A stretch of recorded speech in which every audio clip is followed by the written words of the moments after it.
Elon Musk is a lot like the kid in the comic book, whose fantasies turn into reality, but not as a magician.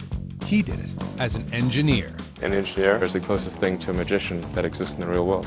Musk's fantasies and the companies they've inspired are transforming the way we live. Like, this guy is changing the world. He founded his first company at age 23 and sold it a few years later for $300 million. He helped pave the way for online commerce. With PayPal, his goal was to transform the financial industry. He made solar energy affordable and jump-started the electric car industry. We show that you can make compelling electric cars that people really want to buy. And he's beating NASA to outer space. Elon Musk goes a step further. Earth's not big enough. With SpaceX, he literally wants to go to Mars. And he's still only 40. I look to him with awe at the way in which he can see the future and make it manifest. His greatest asset is his ability to take this big dream and make other people believe that it's true. There have been setbacks. We had maybe about a week's worth of cash in the bank, or less. He saved the company in its darkest hour. And yes, he's controversial. This is just the religion of electric vehicles, and like Jonestown, that religion will come to an end. Still, despite his critics, Musk has never been bashful about his own achievements. I mean, a Prius is a gas-guzzling hog by comparison with this car. Yes, he's a media darling. On a scale of 1 to 10, how sexy am I going to be if I buy this car? I mean, 11. Here he is in the movie Iron Man.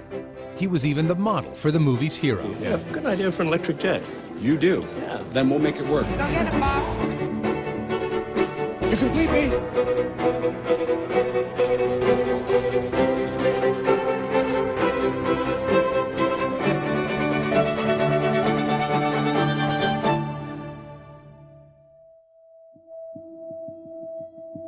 When I was a little kid, I was really scared of the dark. But then I sort of came to understand, okay, well, dark just means really the absence of photons in the visible wavelength, 400 to 700 nanometers. Elon's mother, May Musk. And Elon said, darkness is merely the absence of light. Then I thought, well, it's really silly to be afraid of a lack of photons. Then I wasn't afraid of the dark anymore after that. Once one of the kids said to him, look at the moon, it's 1 billion miles away. And he said, well, no, it's actually under 250,000 miles away. And they said, oh, Elon! Elon Musk grew up in South Africa, the eldest of 3 children. His father was an engineer, his mother a model and nutritionist. Elon got off to a fast start and began school a year early. He was the youngest, he made about 2 days, and the shortest, and then he was this brilliant boy, and so people didn't really like him. So I was this little bookwormy kid and probably a bit of a smart aleck, so this is a recipe for disaster. Not that he told me much about it, but he was picked on quite a bit. So I just read a lot of books and tried to stay out of people's way during school. And so his social life was much less than my other 2 kids, and that's a typical nerd.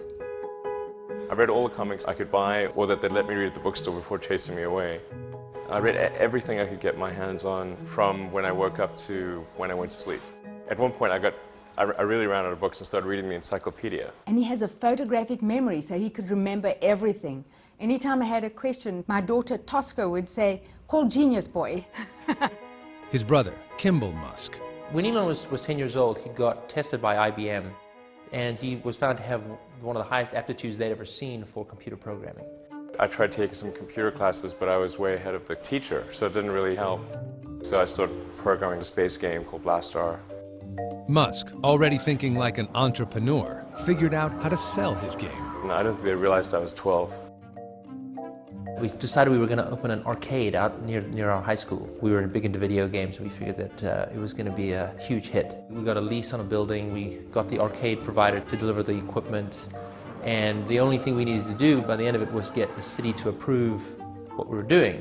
But an adult had to apply for a city permit, and they hadn't told their parents what they were up to. And of course, they told us we were not going to be opening up an arcade. Really, the most amazing thing about his childhood is his escape from South Africa. I remember thinking and saying that America is where great things are possible, more than any other country in the world. It's a little cliche, but it's true. America is the land of opportunity. So Elon came and told me that he wants to go to Canada. He really wanted to go to the United States. As a Canadian born, I could get my citizenship back, and then I could pass it on to my children. Musk wanted to avoid serving in South Africa's army, and as he put it, suppressing black people. Growing up in apartheid South Africa was pretty surreal. We didn't support that government, we didn't believe in it. And so the idea of actually going to the military service was really out of the question. I told my parents I was going to Canada, and they tried to convince me not to leave. And off he flew, and I thought, wow, he's so independent. Of course, as soon as he lands, he calls me and he says, what do I do now? He arrived with little money and almost no prospects. So I bought a bus ticket from Montreal to Vancouver, and that allowed me to kind of see Canada, at least from the highway. He worked at odd jobs across the country before settling at Queen's College in Toronto. In fact, when I went to college, I rarely went to class. I'd just read the textbook and then show up for exams. The big appeal of the university was being able to date girls my own age. I actually met my first wife there. Justine Wilson was an English major from Southern Ontario. They put off marriage for 10 years. Musk still dreamed of reaching America and changing the world. I really wanted to kind of go where the really exciting breakthroughs were occurring. He got an engineering and business degree from the University of Pennsylvania and a scholarship to go to Stanford. Silicon Valley was the place to be. Elon had this ability to look at the world and go, this is a real problem that's going to happen in 20 years. The internet, sustainable energy, and extending life beyond Earth, making life multiplanetary. Now, I didn't actually expect to ever have the opportunity to be involved in space. So this is not from the standpoint of, these are the things I'm going to do. It's from the standpoint of, in the absolute, these are the things that I think will most affect the future of humanity. Max Chafkin writes for Inc. magazine and profiled Musk in 2007 and again in 2010 after spending several weeks with his subject. He looked around and he saw that the world-changing stuff was not happening at Stanford. I didn't even go to class. I called the chairman of the department and said, I'd like to try starting this internet company. It probably won't succeed, and so when it fails, I want to make sure that I can still come back. My kids do funny things, and I'm never too concerned about them because, you know, if Elon wanted to drop out of college, he could always go back. My brother was in Canada at the time, and I said, look, I think we should try to create an internet company. So he came down and joined me. He had, you know, $2,000, no friends, barely enough money for an apartment. I think he told me he was showering at the gym because they didn't have a shower where he was living. And we spent 6 months sleeping in the office. We just got futons that there were couches during the day and then turned into beds at night. Steve Jurvetson is a venture capitalist in Silicon Valley. I first met Elon and Kimball Musk, his brother, back in the mid-90s when they first set foot in California. I think they'd been here for about a week, and they were pitching a new company called Zip2. Silicon Valley in the mid-90s and late 90s was a gold rush. People were flocking to the region to find riches, to make it in the internet business. Elon was more the business mastermind, I was more the sales guy. I still had my core programming skills, so I was able to write the software needed for the first company. Now, when Elon was starting Zip2, keep in mind, you know, the internet was just a couple of years old. Most local businesses were not on the internet. And the way you found a local business was you opened up the Yellow Pages. It was 1995 when Musk came up with an idea to bring newspapers into the digital age. Elon took a CD-ROM Yellow Pages, some mapping software, wrote a little code, and put it all together to create the first online city listings. The thought was that media companies, like the newspapers, are going to need help coming online and building lots of functionality into their websites. So Zip2 was sort of like an early version of what we have with Google Maps. We had someone literally throw a Yellow Pages book at us and tell us, do you think you'll ever replace this? And we thought the guy was crazy. Because not only were we going to replace this, but that's not where it ended. It would keep going from there. It wasn't long before media companies across the country were signing up. And so we were able to get as investors and customers the New York Times Company, Hearst, Knight Ridder, and a number of other companies. In 1999, the Alta Vista division of Compaq bought Zip2 for $307 million in cash and $34 million in stock options. Elon was 28 years old. I thought, that's crazy.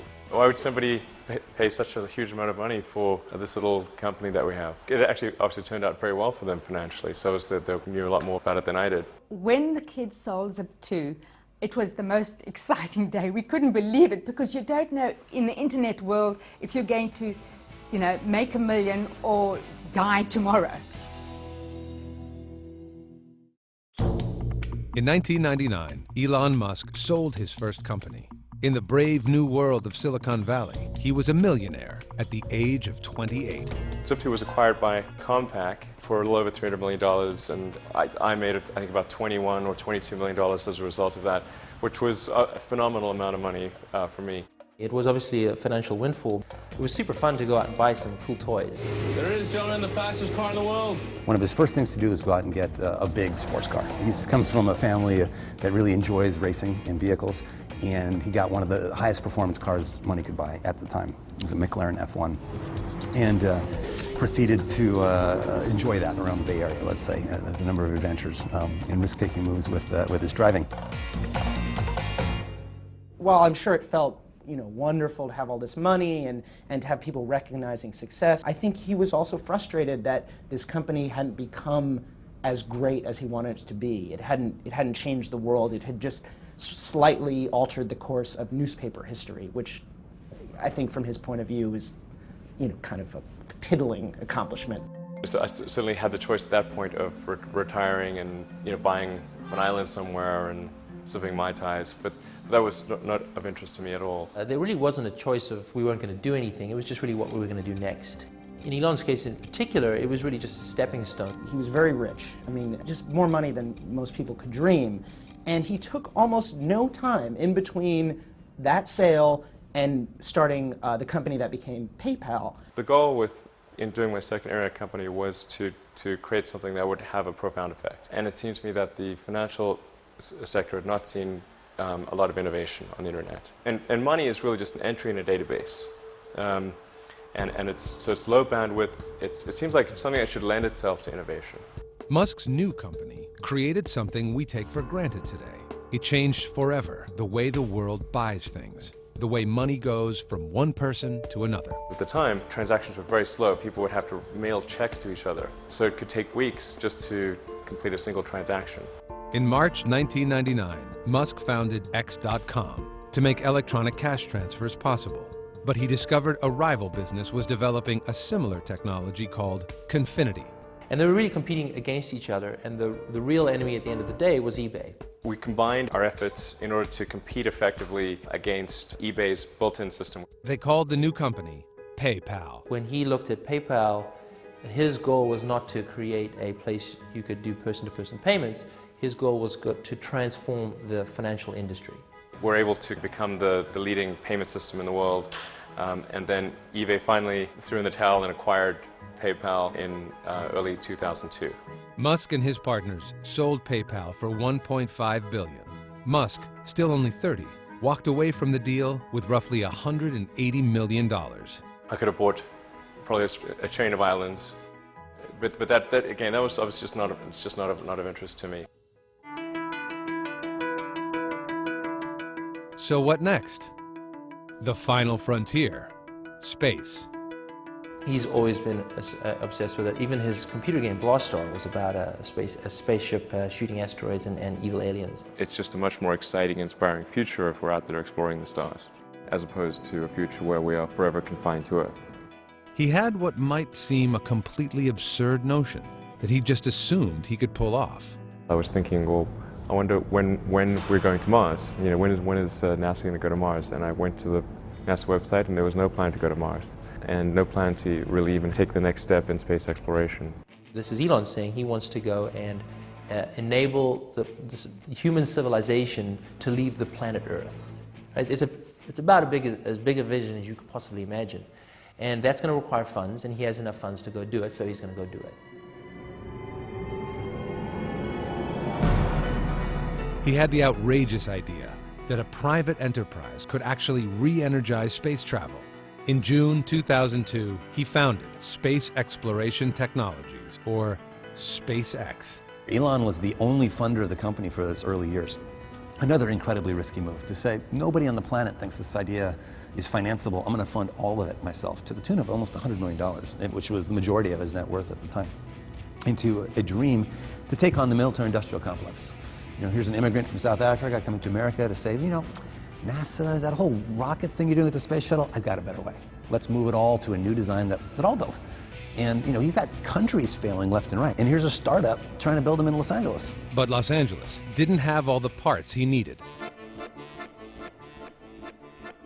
I actually traveled to Russia 3 times to look at buying a refurbished ICBM without the nuke.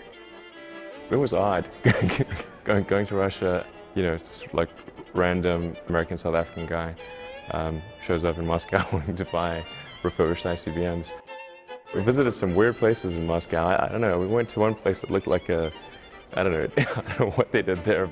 After the 3rd trip, I actually had learned a lot more about the space business, and I came to the conclusion that the thing that was really holding us back from making much more progress in space was really that rockets had not evolved since the 60s. So the trick isn't figuring out how to get to orbit, it's figuring out how to get to orbit cheaply. So I had to come up with lower-cost ways to produce engines, the primary structure, the electronics, do the launch operation, as well as run the company with very little overhead. And the sum of inventions in all those areas is what has led us to roughly 3- to 4-fold improvement over the cost of other rockets in the United States. What SpaceX has been very successful at is taking basically off-the-shelf technology, stuff that was developed by NASA 50 years ago, and streamlining it. So in that way, he's kind of the Henry Ford of space, because Henry Ford didn't invent the automobile, he just figured out how to make the automobile, you know, commercially viable. But Musk was more than just an entrepreneur. Elon wasn't trained as an aeronautical engineer, and yet he's had the ability to be very successful in that particular space. He's deeply involved with product architecture, design, and engineering. More so at SpaceX, but with all of his companies. If you ask Elon how he managed to teach himself rocket science, he'll just look at you very seriously and just say very quietly, I read a lot of books. At age 32, though still fascinated by rockets and fast cars, Musk was more dedicated than ever to ending the Earth's addiction to fossil fuels. He had his next big idea at his family's annual visit to Burning Man. The counterculture desert happening is a favorite rendezvous for the extended Musk family, including 2 cousins who had followed Elon and his brother from South Africa and who had started a few companies of their own. I was one that suggested the idea of going into the solar power arena to Lyndon and Peter Wright, my cousins. He's got this idea that we're going to make Dell Computer, but for solar panels. We're going to make it really, really, really easy for anybody to install solar panels on their roofs, and basically hands this idea to his cousins and says, if you want to start this, I will fund you, and it'll be your company, but I'll be the chairman. And they say, okay, and it works almost perfectly. But what they've figured out is that if you sort of do 100 things 10% better in the area of solar cell installation for homeowners, you can dramatically consolidate an industry that's currently a bunch of mom and pop shops. So what Solar Cities did was they said, how about no money down? You want solar cells? We'll just put them in. You don't pay a cent. Right? It's like leasing a car, but even better.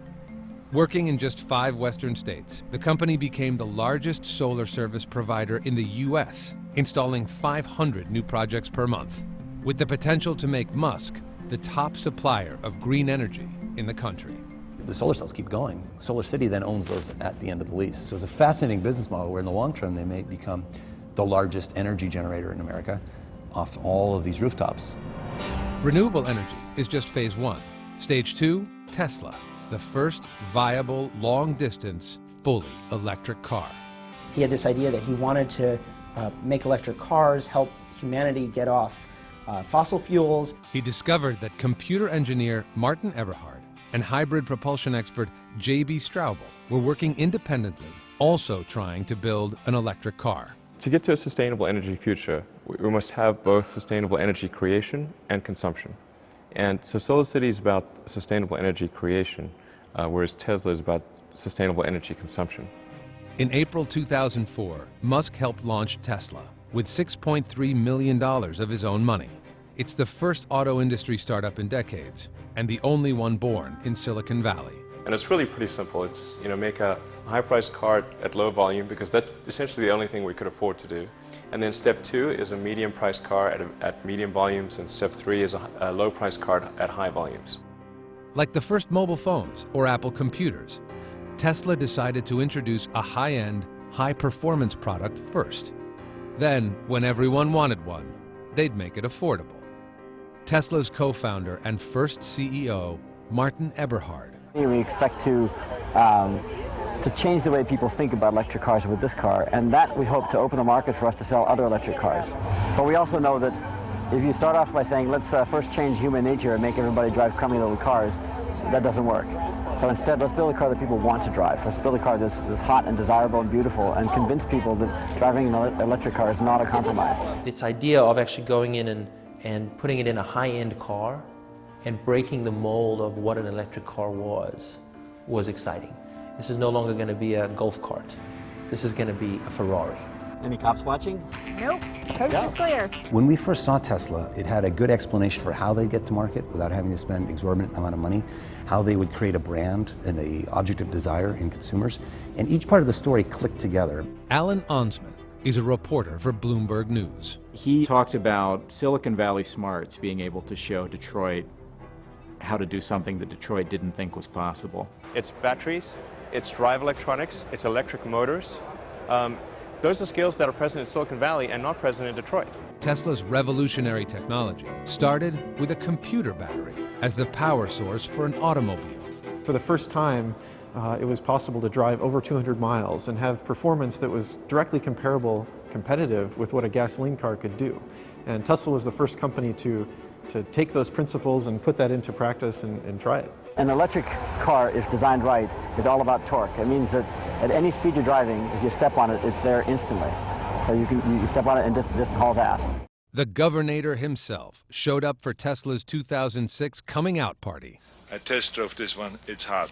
He bought one. So did Leo DiCaprio and George Clooney. But could Musk sell regular consumers on the idea? The electric car still had an image problem. Very important point. Oh God, turn it off! Oh, I'm being electrocuted!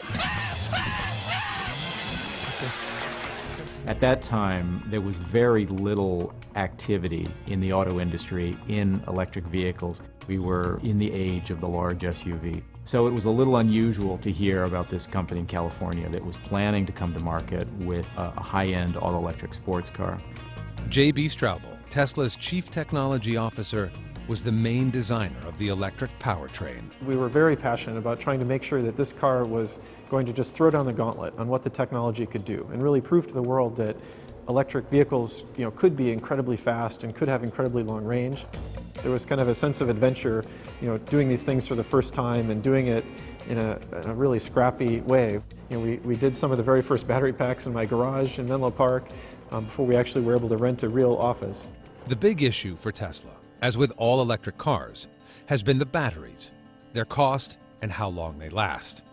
Eric Noble is president of CarLab, an Orange, California consulting firm that evaluates new cars and trucks. American consumers are very ready for battery electric vehicles. Unfortunately, battery electric vehicles aren't ready for American consumers. The first results at Tesla seem to support this gloomy forecast.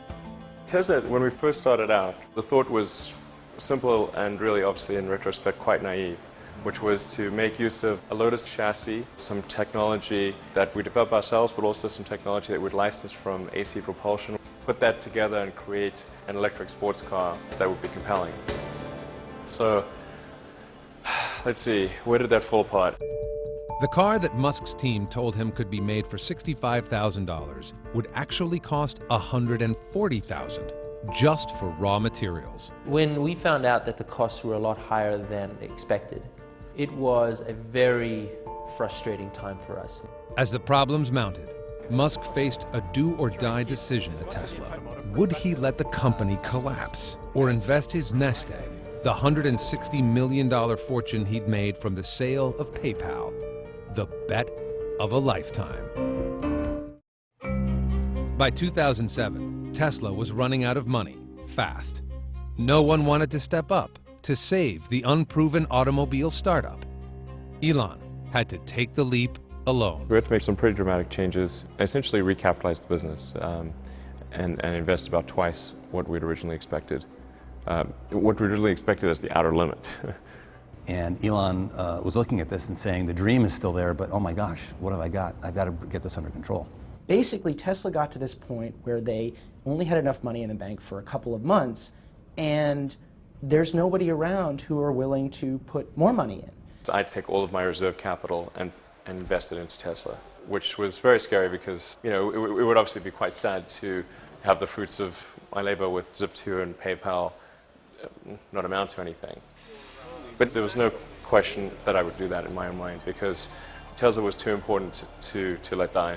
I'm available 24/7 to help solve issues. Right. Call me 3 a.m. on a Sunday morning, I don't care. We had to go in and make some really hard decisions on personnel changes, and Elon really had to dedicate his time to the company. I want names named. So if someone's always on the hot seat and is always the root cause for problems, they will not be part of this organization long term. It's not okay to be unhappy and part of this company. And so if somebody can't get happy, get divorced. Right. Musk and his board replaced Martin Eberhard, one of their co-founders who had been running Tesla. And I think we kind of really exceeded the level that Eberhard could handle. And that became apparent in 2007. We either were going to have to shut the company down or Elon was going to have to take over as CEO. It was actually a process of building a company as well as building a car. You know, a lot of people that fit in very well with the company when it was extremely small, didn't end up, fitting in as well when it was larger. Eberhard didn't go quietly. He sued Elon for libel, slander, and breach of contract. I believe that I was scapegoated to take the blame for the programs that were not run well. Musk resolved the dispute through mediation, but his company was in serious financial trouble. In September 2007, Musk flew to Germany with a scheme to raise extra cash by forging an alliance with Daimler Mercedes. Daimler is the company that invented the internal combustion engine car, the maker of Mercedes, Smart, and their endorsement carries a great deal of weight. So that was just a very important moment. He had to convince the company that Tesla could supply battery packs for Daimler's cars, but his PowerPoint demo failed miserably. Really the key thing with Daimler was to demonstrate hardware that worked. If they can't touch it, they can't drive it, it's not particularly real. To convince the Germans of the potential of the electric car, he asked his team to retrofit a Daimler smart car with Tesla's electric motor. The challenge of converting a smart car to electric was doubly difficult because we couldn't find a smart car. The smart car was not for sale in the United States, so we had to send somebody down to Mexico to buy a smart car, bring one to the US, and then the smart car is really tiny, so we had to fit a motor and power electronics and charger and everything in the smart car. The challenge was daunting. To replace the smart car's gas engine with a Tesla drivetrain and battery, fit it in the tiny space under the hood, and do it all in less than 4 weeks. We didn't have much time at all. We knew that from the beginning, and we kind of prepared for almost battle and set up a war room in the shop. They worked around the clock, stealing naps on the factory floor, right up to the deadline. The Daimler executives arrived not at all convinced that it made any sense to work with an American car company, let alone a little tiny American car company in Silicon Valley. The Daimler executive went for a test drive. When he came back, a breakthrough, a $70 million contract for Tesla to make electric smart car batteries. This gave Musk the confidence to start building a competitively priced sedan. He called it the Model S, taking his cue from the original Model T. He wanted a family car that was modern and sexy, so he hired the man who had designed the latest Aston Martin, James Bond's new ride in Casino Royale. Originally with Model S, I thought, well, let's have Henrik Fisker, who had a design studio, do the styling. We paid him a pretty good sum of money to do that. Curiously enough, the designs that he worked on, that he came up with for us, were terrible.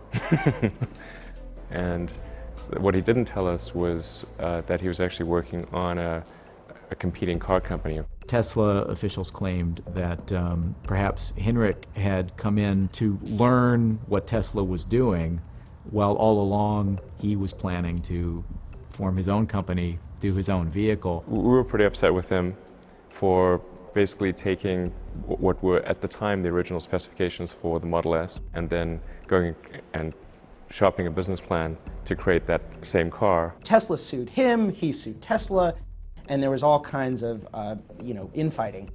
Henrik Fisker wouldn't grant Bloomberg an interview, but he told us that I believe there is enough space in the market for several new car companies that pursue a new type of electrified powertrain with different philosophies. In 2008, the court ruled in Fisker's favor. It was a minor setback for Musk, but the beginning of what would turn out to be the hardest year of his life. It's always difficult to find the right partner in business or in one's personal life. And you don't always make the right choices. In fact, Musk's personal life wasn't working out either. He had married Justine in 2000. They have 5 kids, all born within 2 years. Then the marriage fell apart. Justine felt that Musk's work always came first.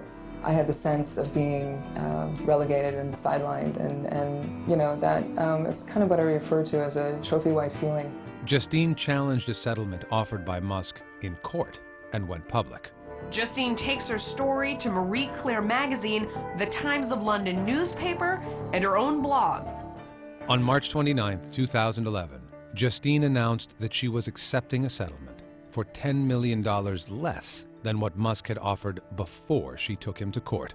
I got divorced, personal life in somewhat of a shambles, and in addition getting attacked by some in the media, my ex-wife, every bad thing you could imagine. There were all kinds of crazy allegations around that, allegations of affairs which have never been substantiated.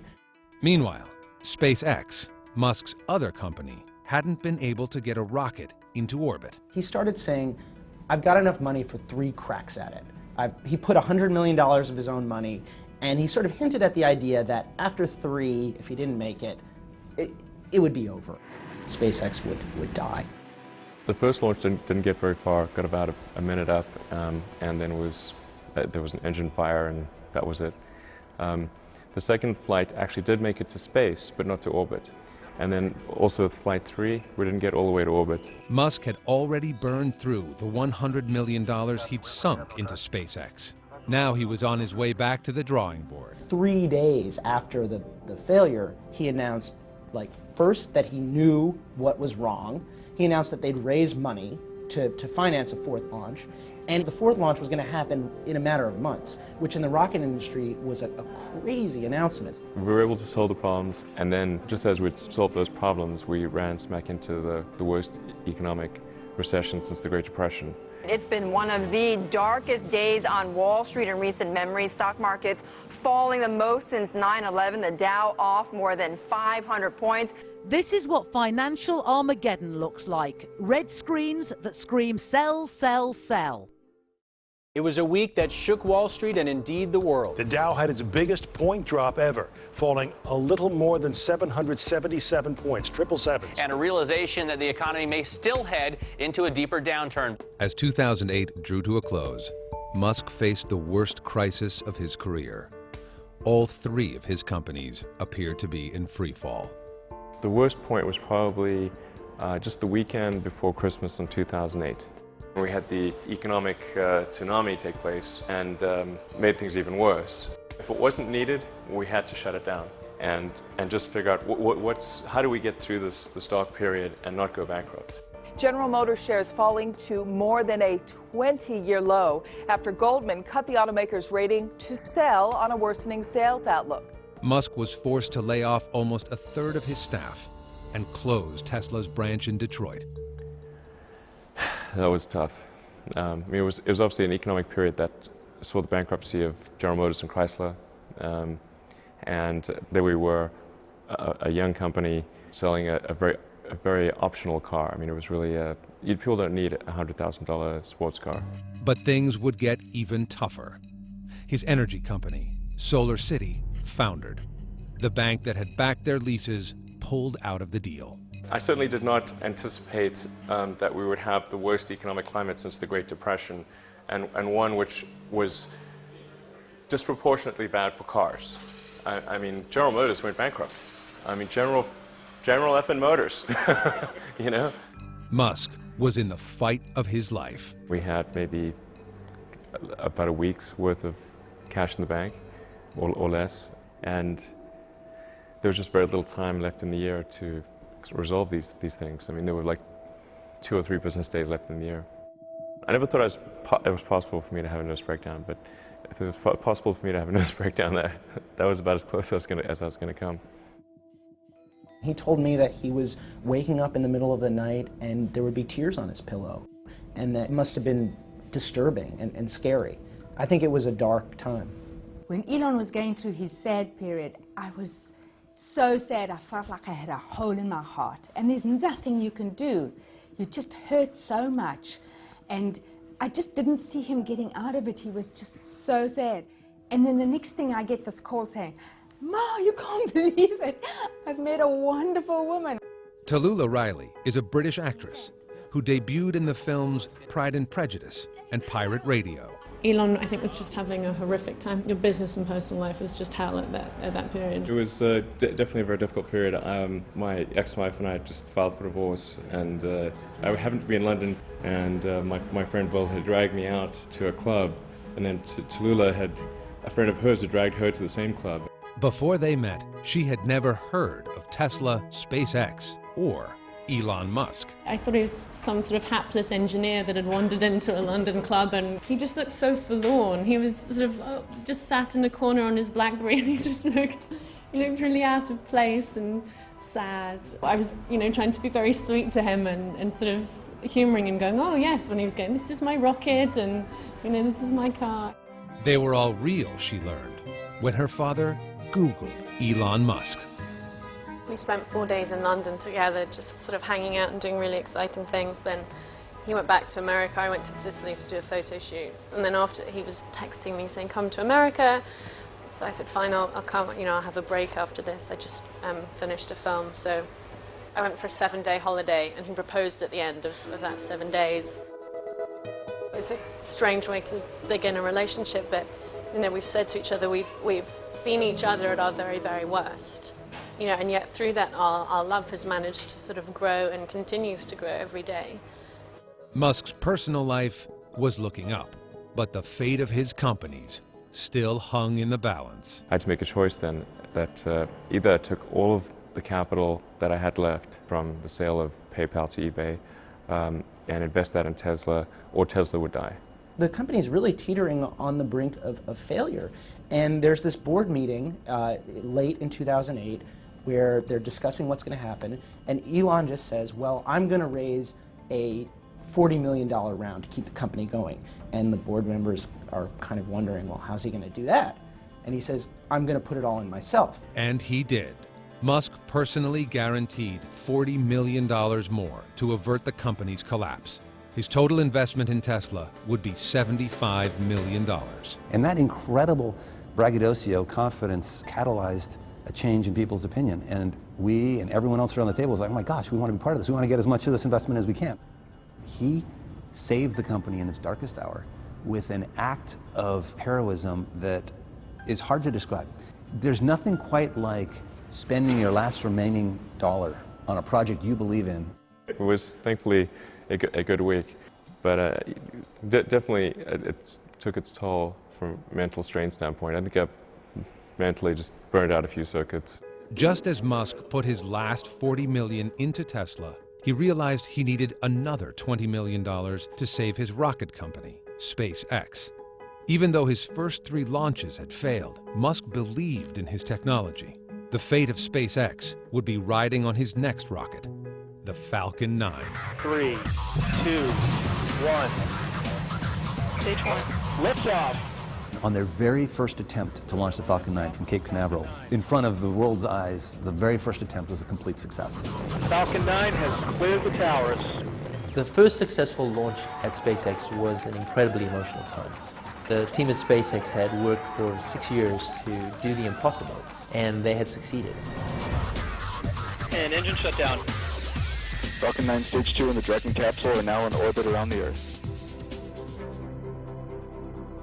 So SpaceX was the first purely commercial ground-up development to reach orbit. What other companies would do in 20 to 30 years, we were able to do in 6 years. Recognizing Musk's breakthroughs in cost and efficiency, NASA awarded SpaceX a $1.6 billion contract to service the space station. So the system that will replace the space shuttle that SpaceX has developed consists of two parts. There's our Falcon 9, which is the rocket, and then there's our Dragon spacecraft, which is what gets delivered to orbit and then maneuvers over to the space station, drops off cargo, and returns to Earth. Musk initially invested $100 million of his own money, and SpaceX has raised outside capital of over $800 million. Since the NASA deal, SpaceX has 40 launches on its manifest. Musk had come a long way since his field trip to look for rockets in Russia.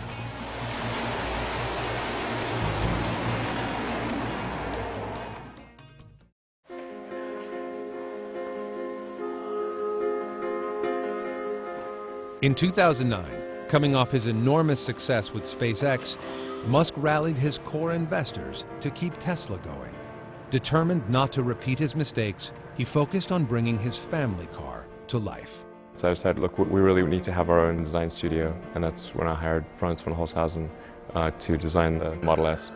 His green agenda was irresistible to von Holzhausen, whom he lured away from Mazda in July 2008. He was a legendary figure in car design, who had already revolutionized the looks of VW, GM, and Mazda. He's completely passionate to really rid the world of this addiction to fossil fuel. And that was something that he talked about from the very first conversation that we had. With a new team in place, Musk completely revamped the look of the Model S. A sedan doesn't have to be a brick. It doesn't have to be a big blocky car. We wanted to bring this kind of passion and feeling back to this marketplace. The architecture of Model S is really similar to a skateboard. The floor of the vehicle is the battery pack, and the motors between the rear wheels, and everything above that is the opportunity space. In March 2009, Musk unveiled the prototype for the Model S, which could hold 7 passengers and as much luggage as a station wagon. But to build it, he knew he would need at least a piece of the U.S. government's new $25 billion loan program to support alternative energy vehicles. In order for Model S to truly be successful, it was important that the loan come through. Government funding suddenly became controversial when New York Times writer Randy Strauss called the program the bailout of very, very high net worth individuals who invested in Tesla Motors Act.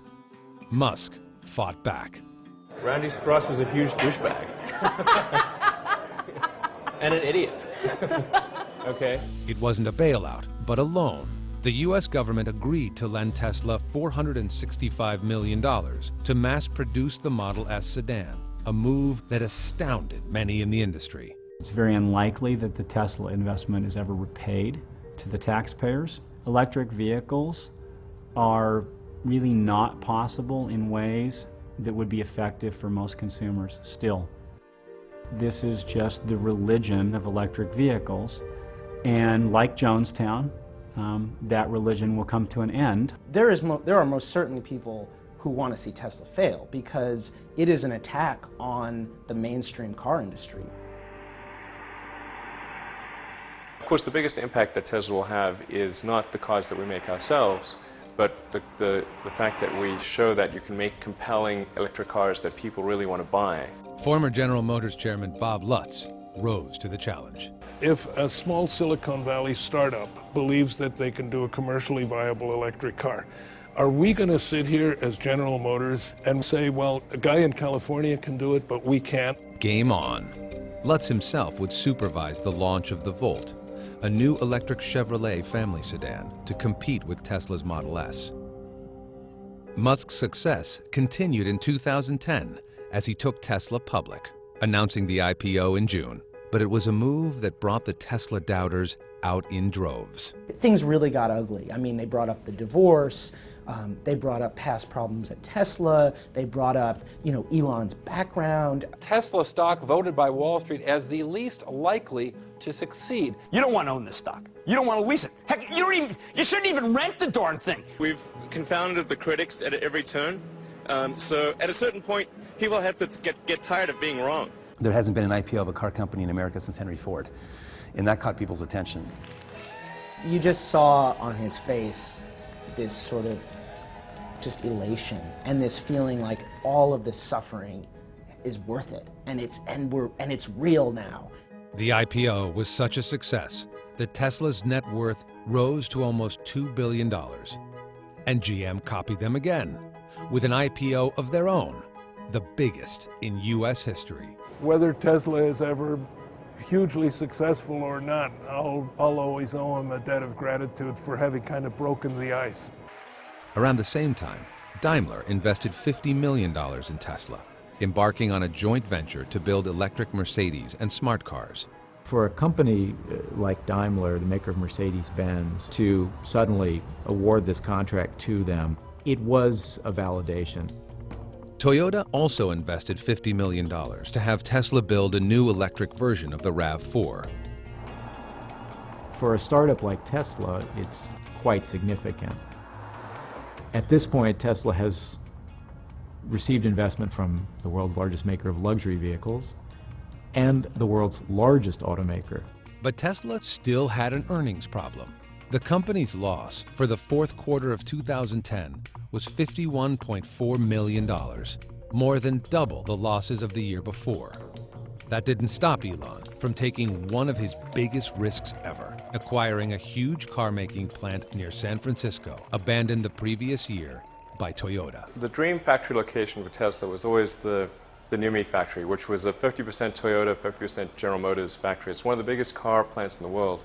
It's a great location close to the Tesla headquarters. The reality is, for very little money, Toyota got an albatross off its books. From an industry perspective, it looked incredibly savvy on Toyota's part and incredibly naive on Tesla's part. Car factories are big pieces of sunk capital. To retool a factory takes a tremendous incremental investment. Musk took on critics of the electric car. In 2008, the BBC broadcast a review of the Roadster by Top Gear's Jeremy Clarkson. This car then really was shaping up to be something wonderful. But then... although Tesla say it'll do 200 miles, we worked out that on our track it would run out after just 55 miles. And if it does run out, it's not a quick job to charge it up again. Tesla charged that the incident was faked and said they had proof that the Roadster hadn't run out of power. In the spring of 2011, Tesla sued the BBC for libel and malicious falsehood to block reruns of the show. The case is now in court. But of all his companies, perhaps the greatest success could be the one addressing the world's energy needs. Solar City continues to grow, now serving more than 10,000 customers from California to New York. It's the largest solar service provider in the U.S., with more than 10,000 projects completed or underway. Solar City has been very, very impressive. I mean, there are, thousands of people with panels on their roofs and lots of big offices. I believe eBay has Solar City panels. So it's having a very big, very visible impact on the world. He really wants to change the world. And in Elon Musk's vision of the future, you'll have clean and renewable sources of energy feeding the grid, and all of our vehicles will run off that. This is really the future. It's something you want to tell stories about. He wants to do so many things. I mean, he has an idea for an electric jet. He wants to work on nuclear fusion. He wants to remake the highways in Los Angeles.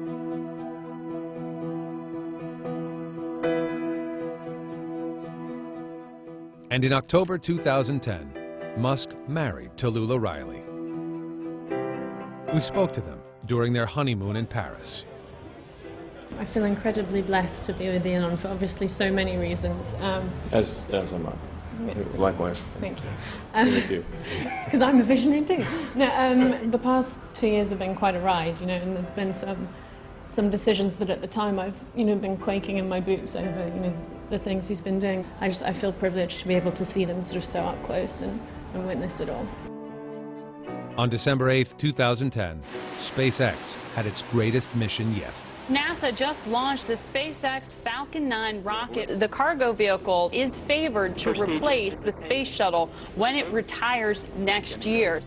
For the first time in history, a commercial company's spacecraft was able to return from its orbit of the Earth and was recovered after a safe landing. Elon Musk goes a step further. Earth's not big enough. With SpaceX, he literally wants to go to Mars and set up private colonies on the Moon, Mars, and push the vanguard of space exploration beyond that which governments are capable of doing, even superpowers. That is unprecedented. Elon has a self-confidence that is just, it's breathtaking. And it's especially breathtaking when you think about the things he's confident about. The idea that humanity is going to get to Mars. That not just humanity is going to get to Mars, but that he, in his lifetime, Elon Musk, will get to Mars. Musk and SpaceX are keeping the dream of manned spaceflight alive. In April 2011, the company announced that its Falcon Heavy rocket will be ready to launch in 2013. And on April 19, 2011, NASA confirmed its confidence in SpaceX by awarding them $75 million to develop a revolutionary launch escape system that one day would enable the Dragon spacecraft to carry astronauts safely to the Moon and Mars. He finds a way to get from here to there with pragmatic steps. It's not just let's hunker down for 20 years, come up the other end with a dream and a vision. It's here's the incremental path of progress. Here's how we can get from here to there. Just, is it significant? So really, the question is, are things I'm working on, are they really going to matter, or do they have the potential for really mattering? We don't know for sure if Elon Musk will revolutionize the world of automobiles with his electric car. We don't know if Musk will ever get to Mars, or if he will really convert America to solar energy. We do know that Elon Musk will keep trying, and there will be more innovative ideas along the way.